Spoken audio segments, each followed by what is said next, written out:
Hello students. Last lecture में एक बहुत इम्पोर्टेंट नया topic that is strategic analysis को हमने स्टार्ट किया था। आज हमें इसी टॉपिक को हर तरीके से फिनिश कर देना है। केवल एक कंसेप्ट हमारा इसमें रहता था, that is issues to consider the strategic analysis. Strategic analysis को करते हुए क्या इश्यूज आते हैं, क्या प्रॉब्लम आते हैं, क्या प्रॉब्लम को हमें ध्यान में रखना है, ये हमारा क्वेश्चन रहता था। बाकी इस कंसेप्ट से रिलेटेड हर तरीके के जितने एग्जाम में पास्ट ईयर के पेपर्स में एक्स्ट्रा क्वेश्चन जो आए हुए हैं या सजेस्टेड आंसर्स की जो लाइनें हैं, वो सब हम लास्ट लेक्चर में आपके साथ ले चुके हैं। लेकिन हमने लास्ट लेक्चर में आपको प्रूफ नहीं दिया था कि क्या हमारी वर्डिंग जो हमने आपको समझाई है वो डिट्टो सेम आईसीआई के मटेरियल से मैच होती है या नहीं होती है। तो उसको एक बार मैच करेंगे लास्ट में। बहुत इंपॉर्टेंट लेक्चर है आज का, तो आपको अच्छे से समझने के लिए पूरे एंड तक इसको देखना है, ताकि आपका स्ट्रेटेजिक एनालिसिस का टॉपिक अच्छे से 2 लेक्चर्स के अंदर पूरा हो जाए। पहले एक बार रिवाइज कर लें, आप कहते हैं तो, नहीं तो हम सीधा टॉपिक पे आए। बताओ क्या कहते हो आप। चलिए एक बार 5 मिनट्स लेते हैं आपके लेक्चर की। 5 मिनट के अंदर क्विक में रिवाइज करवाती हूँ। सबसे पहले क्या कर लेंगे आप, जनरल मीनिंग। क्या था इसका जनरल मीनिंग कि कभी भी आप किसी भी सिचुएशन को जब स्ट्रेटेजिकली देखते हो तो उसे कहते हैं स्ट्रेटेजिक एनालिसिस। लेकिन ये डेफिनेशन हमें लिखनी नहीं है, ये तो सिर्फ समझने के लिए थी। तो हमें प्रॉपर डेफिनेशन क्या लिखनी है पहले समझ लो, एंड देन फिर उसको लिखने का तरीका भी देख लेंगे हम एक बार दोबारा से। कभी किसी भी ऑर्गेनाइजेशन को या ऑर्गेनाइजेशन के इन्वायरमेंट को आप जब रिसर्च करते हो, क्यों करते हो रिसर्च, ताकि आप स्ट्रेटेजी को डेवलप कर पाओ। तो ये जब सारा काम करते हो तो उसी प्रोसेस को आप कहते हो स्ट्रेटेजिक एनालिसिस। ठीक है, तो इसको एक बार वर्डिंग में देख लो कि हमने कैसे पढ़ा था इसको और आपको पेपर में कैसे लिखना है। The process of developing strategy, very very important word, की स्ट्रैटेजी को डेवलप करने का वो प्रोसेस किसके लिए करते हो, ऑर्गेनाइजेशन के लिए। कैसे करोगे, रिसर्च करके। किसकी रिसर्च करनी है, एक ऑर्गेनाइजेशन की और एक एनवायरनमेंट की। तो इसी को कहते हैं स्ट्रैटेजिक एनालिसिस। अब इस रिसर्च करते हुए क्या क्या एनालिसिस करना होगा। पहला, इंडस्ट्री के बारे में भी समझना है, कंपेटिटर्स के बारे में भी समझना है, ऑर्गेनाइजेशन की जितनी स्ट्रेंथ है, वीकनेस है, दैट मीन्स उनकी कैपेबिलिटीज को भी समझना है। ये हमने इनके मीनिंग में किया था। एंड देन फिर हमने आपके साथ डिस्कस किया था फ्रेमवर्क। फ्रेमवर्क को हमने पूरा आईसीआई के कंटेक्स्ट में ही उसका पूरा चार्ट आपको मैंने समझाया था, जिसमें हमने कहा था एनालिसिस में पहले 2 हिस्सों में आपको बांटना है, external analysis and internal analysis. अब ये दोनों बातें हमने कहाँ पढ़ी हैं, स्वॉट एनालिसिस। आपको यूट्यूब पे लेक्चर बहुत आसानी से मिल जाना है, प्लेलिस्ट में देखोगे तब भी मिल जाएगा आपको। पहले ये लेक्चर मैंने समझा चुकी हूँ आपको, क्योंकि मुझे इस लेक्चर को समझाते हुए ये टॉपिक आपके माइंड में पहले ही मुझे क्या करने थे, सेट करने थे, ताकि आपका बार बार क्वेश्चन ना आए कि एक्सटर्नल एनालिसिस में हम लिखें कैसे, हम क्या होता है एक्सटर्नल एनालिसिस या इंटरनल एनालिसिस होता क्या है। राइट, तो ये डिस्कशन हम कर चुके हैं। लिखने की बात आएगी तो बहुत इतना अच्छा मैटर दे रखा है स्वॉट एनालिसिस का, तो वहीं से 3 लाइनें 2 लाइनें आप लिख दोगे तो बहुत आराम से काम चल जाना है। रही बात इसके एग्जाम्पल की, तो इसमें था market analysis, competition analysis, environment analysis, paste analysis. ये 4 तो एटलीस्ट आपको एग्जाम्पल में लिखने ही है। हालांकि यदि इसकी एक्सप्लेनेशन भी आप करनी आए तो डोंट वरी, क्योंकि हम इनकी भी बहुत डिटेल के अंदर एक्सप्लेनेशन ले चुके हैं। एनवायरनमेंट एनालिसिस का टॉपिक आपको यूट्यूब पर मैंने पहले अवेल करवा दिया, फैसले भी हम पहले ही कर चुके हैं, कंपटीशन एनालिसिस भी आपको मिल जाएगा। रही बात मार्केट एनालिसिस की, केवल मार्केट का फैक्टर आपको मिलेगा, लेकिन मार्केट एनालिसिस अभी नहीं मिलेगा। लेकिन डोंट वरी, ये दोबारा से हम टॉपिक करेंगे। कहाँ करेंगे, चैप्टर आपका एक नाम से दे रखा होगा, आप इंडेक्स में देख सकते हो, फॉर्मुलेशन ऑफ फंक्शनल स्ट्रेटेजी। दोबारा से बोलती हूँ मैं, फॉर्मुलेशन ऑफ फंक्शनल स्ट्रेटेजी। इसके अंदर एक टॉपिक आता है that is formulation of marketing strategy. Formulation of marketing strategy, उसके अंदर एक छोटा सा टॉपिक आता है मार्केट एनालिसिस। तो वहां मैं बहुत डिटेल में आपको समझाने वाली हूँ, तो वहां से हम रेफर कर सकते हैं। राइट। एंड देन फिर हमने कहा था अपॉर्चुनिटी, थ्रेट, स्ट्रेंथ, वीकनेस, इनके सब डेफिनेशन हमने कहाँ पर रखी है, स्वॉट के अंदर, तो वहां जब याद कर रखी है तो यहीं पर हम लिख देंगे। स्ट्रेटेजी अल्टरनेटिव्स की बात आएंगे नेक्स्ट लेक्चर में हम करेंगे, दैट इज स्टेबिलिटी एक्सपेंशन। पहली बात तो है तो इतना डिटेल में ये लिखना नहीं है, यदि फिर भी आप थोड़ा थोड़ा लिखना चाहो तो हमारे पास हर तरीके का कंसेप्ट होगा। जब आप एग्जाम में जाओगे तो आपको बिल्कुल टेंशन लेने की जरूरत नहीं रहेगी कि यदि ये टॉपिक आया तो हम कैसे उसको अटेम्प्ट करेंगे, कैसे लिखेंगे। तो हर टॉपिक आपका आता है, यही चीज को समझाने के लिए मैंने आपको सम अप करके दिया। हर तरह से हर कंसेप्ट मैंने चैप्टर के साथ लिखा कि किस कंसेप्ट में आपको कौन से कंसेप्ट में आपको मिलेगा। लेक्चर्स में भी मैंने इसी तरीके से आपको समझाया है, तो आप जिनके पास नोटिंग नहीं है तो उनको टेंशन लेने की जरूरत नहीं है, आप लेक्चर्स को देखेंगे तो आपको आराम से समझ में आ जाना है, राइट। एंड देन फिर हमने कहा था एनालिसिस ऑफ करंट स्ट्रेटेजी, क्योंकि ये नहीं था कहीं पर भी तो इसलिए मैंने इसको यहाँ पर ही एक्सप्लेन कर दिया था, जिसके अंदर आपको बहुत एक इंपॉर्टेंट क्वेश्चन मिलता है कि why we do situation analysis, practice manner question from the point of view MCQ questions, and आपको इसको बहुत अच्छे से तैयार करके जाना है, ठीक है। तो इसके अंदर दो चीजें थी, that is industry and competitive conditions, that mean industry and competitive analysis ही है जिसके अंदर 7 स्टेप हमने पढ़े थे। तो ये भी टॉपिक हमने अच्छे से आपके साथ कंप्लीट कर लिया है। ऑर्गेनाइजेशन की खुद की वही इंटरनल स्ट्रेंथ क्या है, वीकनेस क्या है, मार्केट पोजीशंस क्या है, ये तो हम कई बार आपके साथ बातें कर ही चुके हैं। तो ये हमारी एक छोटी सी रिवीजन रही जो हमने लास्ट लेक्चर में किया था, एंड देन फिर हमने एक्स्ट्रा क्वेश्चंस आपके साथ किए थे। आज हमारा टॉपिक बहुत इंपॉर्टेंट है, that is issues to consider strategic analysis. कितने इश्यूज हमें पढ़ने हैं, आईसीआई के प्रैक्टिस मैनुअल के बेस पर 3 इश्यूज पढ़ने हैं। पहला है strategic involves over a long time period, third है आपका balance of internal and external factors, और थर्ड वन है रिस्क। इसको स्टार्ट करने से पहले एक बार मैं आपकी जो हमने अभी नोटिंग को रिवाइज किया है उसको आईसीआई के मटेरियल से एक बार मैच करवा देती हूँ, ताकि आपका कॉन्फिडेंस और भी इंक्रीज हो जाए। आपका जब कॉन्फिडेंस इंक्रीज होगा ना तभी आपका ट्रस्ट बढ़ेगा, आप ट्रस्ट बढ़ेगा तो आप अच्छे से कॉन्फिडेंस तरीके से पढ़ पाओगे, रिवाइज कर पाओगे अपने मटेरियल को। सबसे बड़ी बात है कि ट्रस्ट होना चाहिए आपका। जो आप कंटेंट पढ़ रहे हो आपके माइंड में क्वेश्चन नहीं उठने चाहिए क्या मेरे लिए सफिशिएंट है। सबसे बड़ा क्वेश्चन तो ये उठता है क्योंकि आपकी भाई लाइफ का सवाल है, आपके एक अटेम्प्ट का मतलब है कितना टाइम आगे बढ़ जाएगा। तो मैं नहीं चाहती कि आपका किसी भी तरीके का रिस्क हो। कोई भी आपका डाउट रहता है ना, यदि आपको कहीं भी किसी भी तरीके का माइनर छोटा कोई भी डाउट रहे या कोई भी क्वेश्चन उठे तो प्लीज आप कमेंट बॉक्स में लिख दीजिए बिना हेजिटेशन के कि जो भी आपका डाउट है मैं बिल्कुल आपका सोल्व करूंगी, ठीक है। तो चलिए, मेरा बस एक ही पर्पज है कि इस टफ टाइम के अंदर आपका मैक्सिमम में जितनी हेल्प हमसे हो सके, हमारी टीम से हेल्प हो सके, हम आपको वो प्रोवाइड कर पाए, राइट। तो चलिए एक बार मैच कर लें आपके साथ, दैट इज स्ट्रेटेजिक एनालिसिस। अब आपको ये दिख ही रहा है, देखो ये चार्ट हमने कल के लेक्चर में पूरा का पूरा पढ़ा ही था स्ट्रेटेजिक एनालिसिस, बल्कि एक्चुअल में ये चार्ट आपका आईसीआई के मटेरियल से ही हमने लिया था। तो आपको वर्डिंग, राइटिंग या फिर जो कलर है सब सेम ही मिलेंगे। और ये नोटिंग कहाँ की है, न्यू सिलेबस के बच्चों को तो ये दिखी जाएगी, क्योंकि ग्रीन कलर दिखते के साथ आपको पता चल जाना है कि कौन सा मटेरियल है आपका न्यू सिलेबस के स्टूडेंट्स का है, क्योंकि ओल्ड सिलेबस की तो वैसे ही ब्लैक एंड व्हाइट जिंदगी थी स्टडी मटेरियल की, राइट। चलो एक बार मिला लो, फटाफट से मिलाते हैं, फिर हमें आगे भी बढ़ना, इश्यूज को कंप्लीट भी करना, टाइम वेस्ट नहीं करते हैं आप।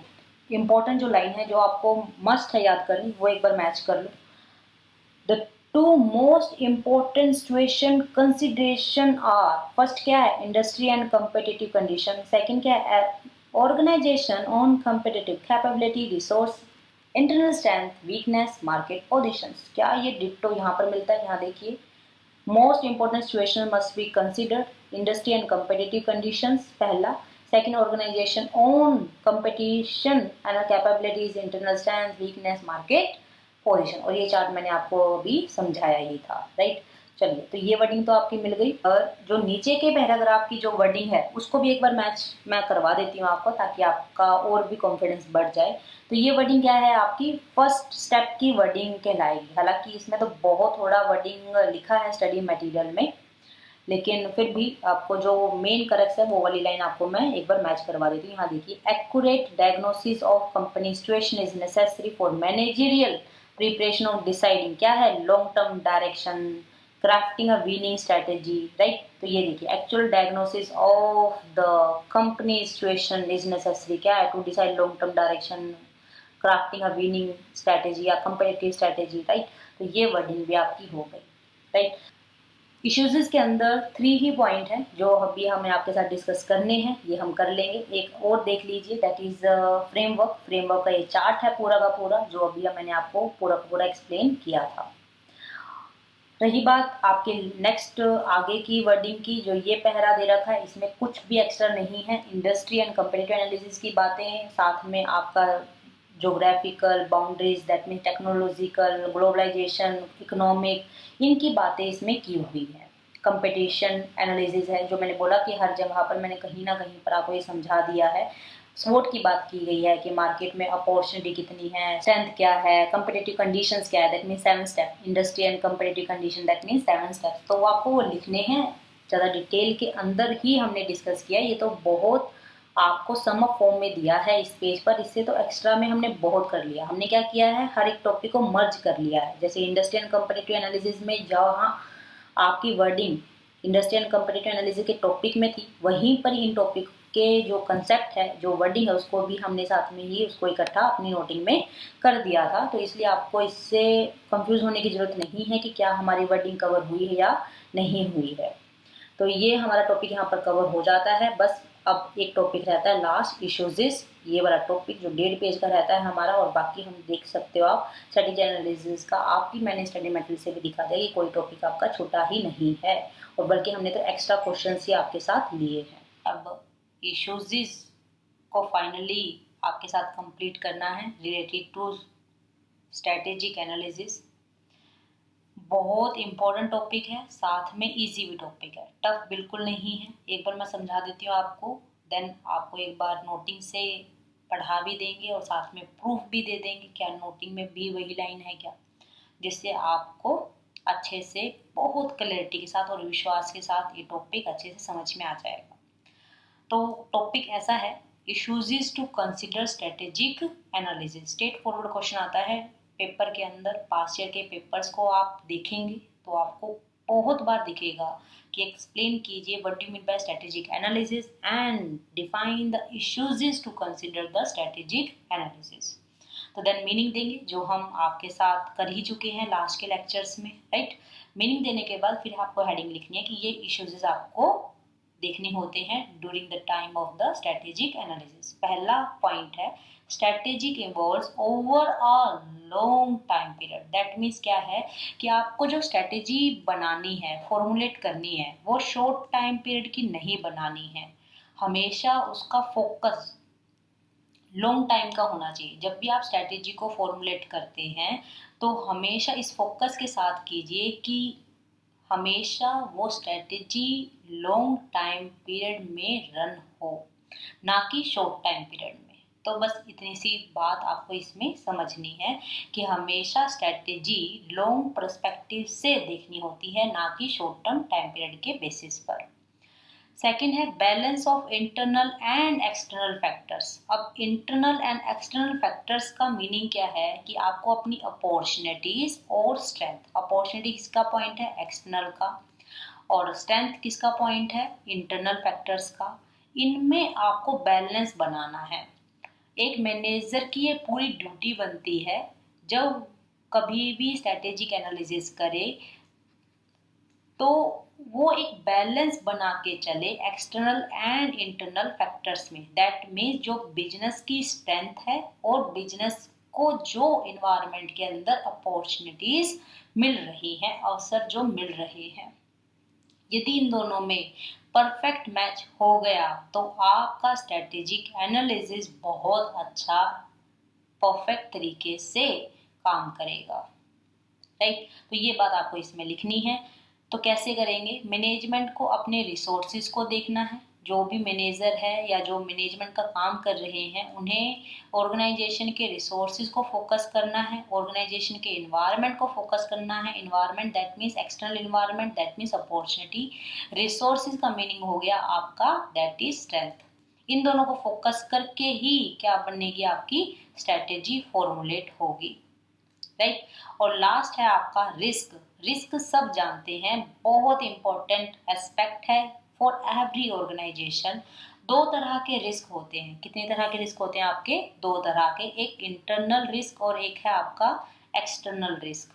अब ये इंटरनल रिस्क क्या होता है, एक्सटर्नल रिस्क क्या होता है? जैसे नाम से सजेस्ट है, इंटरनल दैट मीन्स ऐसा रिस्क जिसका रिलेशन ऑर्गेनाइजेशन के साथ हो, जिसका डायरेक्ट रिलेशन, ऐसा रिस्क जिसका डायरेक्ट रिलेशन किसके साथ हो? ऑर्गेनाइजेशन के साथ, तो उसे कहते हैं इंटरनल रिस्क। और ऐसा कोई रिस्क या ऐसे कोई फैक्टर्स जिसके अंदर वो रिस्क इन्वॉल्व है जो एक्सटर्नल इन्वायरमेंट के साथ रिलेट करता है, तो उसे हम कहते हैं एक्सटर्नल रिस्क। सो सिंपल, जो इंटरनल इन्वायरमेंट के साथ रिलेट करे वो इंटरनल रिस्क, जो एक्सटर्नल इन्वायरमेंट के साथ रिलेट करे वो एक्सटर्नल रिस्क। सिंपल में ये वर्डिंग आपको लिख देनी है, राइट।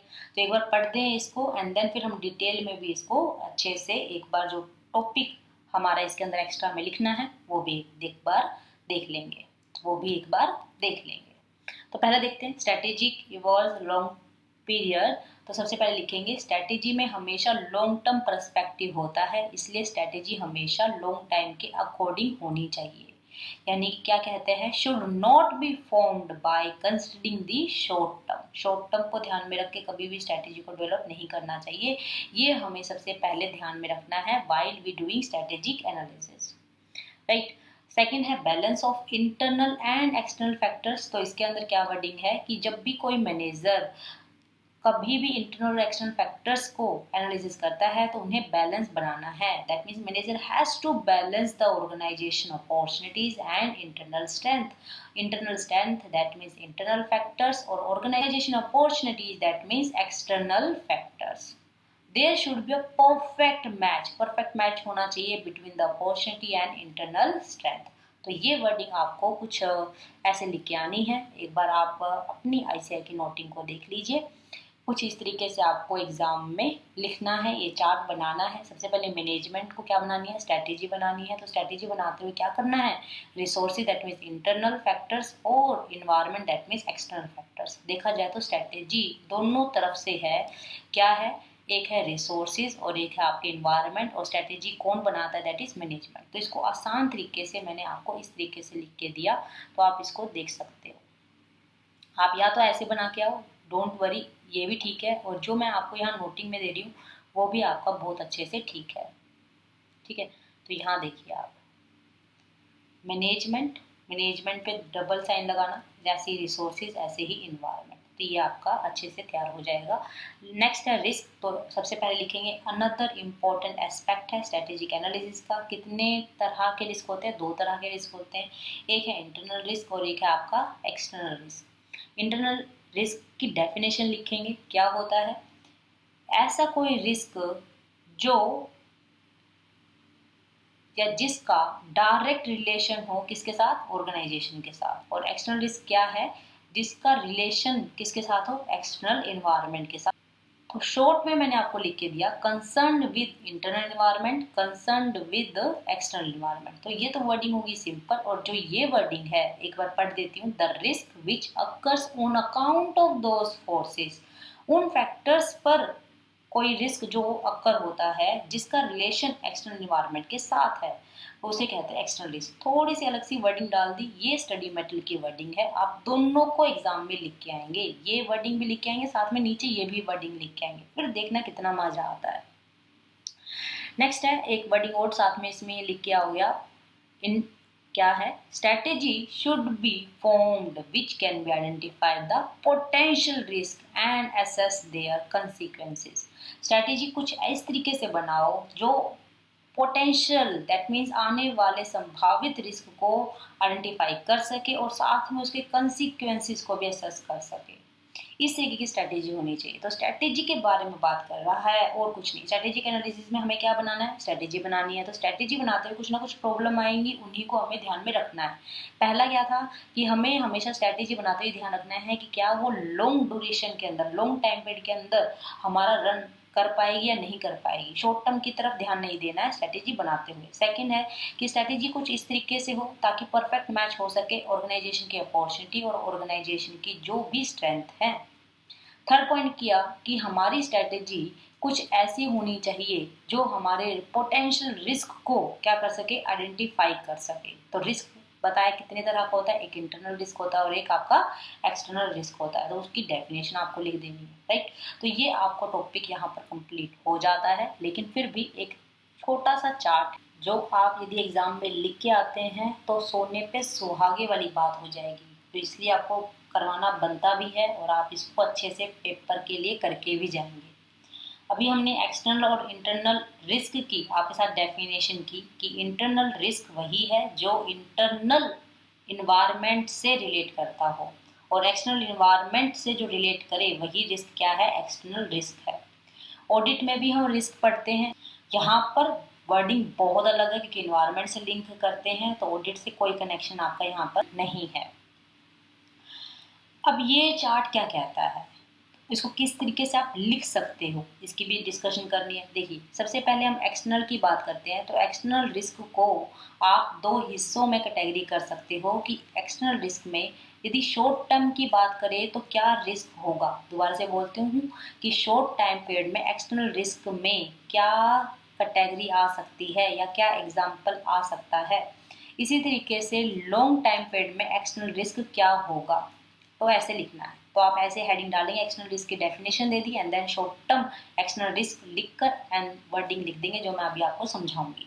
सिमिलरली इसी तरीके से इंटरनल रिस्क की डेफिनेशन दी एंड दो हिस्से आपने बना दिए, that is short time period का और एक लॉन्ग टाइम पीरियड का। शॉर्ट टाइम पीरियड में आपने दो वर्डिंग लिखी, लॉन्ग टाइम पीरियड में भी दो लाइनें दो वर्डिंग लिख दी एंड देन फिर आपने ये चार्ट बना दिया, तो आपकी बहुत बेटर एक्सप्लेनेशन हो जाएगी। अब मुझे इसमें लिखवाना समझाना है कि शॉर्ट टाइम पीरियड में क्या रिस्क है, लॉन्ग टाइम पीरियड में क्या रिस्क है। यदि मैं एक्सटर्नल रिस्क की बात करूं तो शॉर्ट टर्म रिस्क सबसे बड़ा ये रहता है कि आप इन्वायरमेंट को इंटरप्रेट करने में ही गलती कर देते हो। तो कैसे लिखेंगे, सबसे पहली वर्डिंग शॉर्ट टाइम के अंदर कि हम इंटरप्रेट कर लेते हैं जो इन्वायरमेंट को, उसमें ही गलती हो जाती है। Errors in interpreting the environment, ये फर्स्ट बुलेट पॉइंट हो गया। एंड देन उससे फिर यदि आपने इन्वायरमेंट को गलत इंटरप्रेट कर लिया तो उससे क्या होगा, पूरी जो स्ट्रेटेजी बनाई थी उसमें क्या आ जाएगा, फेलियर आ जाएगा। तो बस इतनी सी बात लिखनी है। तो सेकंड दो बुलेट पॉइंट बना के लिख दो या फर्स्ट ऐसे ही लिख दो, तो आपकी इच्छा। यदि लॉन्ग टाइम की बात करूँ तो क्या रिस्क है, एक्सटर्नल रिस्क में लॉन्ग टाइम में क्या रिस्क रहेगा, इन्वायरमेंट में चेंज आने का रिस्क। सबसे बड़ी बात लॉन्ग टाइम में क्या रिस्क रहता है, इन्वायरमेंट में चेंज होने का। तो यही ऐसे लिखेंगे, change in the environment. Environment में यदि चेंज आता है तो क्या क्योज होगा, क्या उससे परिणाम निकलेंगे, क्या कंसिक्वेंस निकलेगा कि आपकी स्ट्रैटेजी जो आपने बनाई थी वो बिल्कुल ऑब्सोलीट हो जाएगी, बिल्कुल खत्म हो जाएगी, उसका कोई एग्जिस्टेंस नहीं रहेगा। तो ये बात लिखनी है। इसी तरीके से इंटरनल रिस्क में शॉर्ट टाइम के अंदर क्या रिस्क रहता है, सबसे पहली बात कि ऑर्गेनाइजेशन की जो कैपेसिटी है, शॉर्ट टाइम की बात कर रहे हैं, शॉर्ट टाइम में ऑर्गेनाइजेशन की जो कैपेसिटी है वो अनेबल है जो स्ट्रेटेजिकली जो आप डिमांड करते हो। इसका मीनिंग इस तरीके से आप ले सकते हो, जो मेरे पास स्ट्रेंथ है या जो मेरे पास बिजनेस के अंदर कैपेसिटी है और जो मुझे स्ट्रेटेजी बनाते हुए जिन चीज़ों की जरूरत है उनके अंदर मैच ही नहीं हो पाता। ठीक है। अब यदि हम इंटरनल में लॉन्ग टाइम की बात करें तो लॉन्ग टाइम में सबसे बड़ा रिस्क क्या है कि जो हमने स्ट्रैटेजी को डेवलप किया है, जो हमने स्ट्रैटेजी को डेवलप किया है वही स्ट्रैटेजी में यदि कुछ चेंज आ जाए, कहाँ पर, इंटरनल कैपेसिटी में या प्रेफरेंसेस में, होता है ना, कस्टमर के प्रेफरेंसेस चेंज हो जाते हैं, कस्टमर की डिमांड चेंज हो जाती है कई बार लॉन्ग टाइम के अंदर, तो उनमें चेंज आने से आप कभी भी उसको कोप अप नहीं कर पाओगे, यानी कि इनकंसिस्टेंसी रहेगी। Inconsistency with the strategy are developed on account of change in internal capacities and preferences। जो स्ट्रेटेजी आपने डेवलप की है, यदि इंटरनल कैपेसिटी और प्रेफरेंस में चेंज आ जाता है तो उसे हमेशा वो कोप अप नहीं कर पाएंगे, यानी इनकंसिस्टेंसी उसमें रहेगी। तो ये टॉपिक आपको ऐसे लिख के आना है। आई होप आपको ये क्लियर हुआ है। फिर भी आपका कोई डाउट रह जाता तो प्लीज़ आप कमेंट बॉक्स में लिखिए ताकि हम आपकी मैक्सिमाइज में हेल्प कर सकें। तो इसी के साथ आपका स्ट्रेटेजिक एनालिसिस का टॉपिक हर तरीके से कंप्लीट हो जाता है। इतना ही करके जाइए, आपका 100% तरीके से पूरा पेपर में अटेम्प्ट होगा, इससे बाहर कोई क्वेश्चन नहीं आएगा, ये मैं आपको गारंटी से कहती हूँ। ठीक है, राइट। तो चलिए आपके साथ नए लेक्चर में नए टॉपिक के साथ मिलेंगे।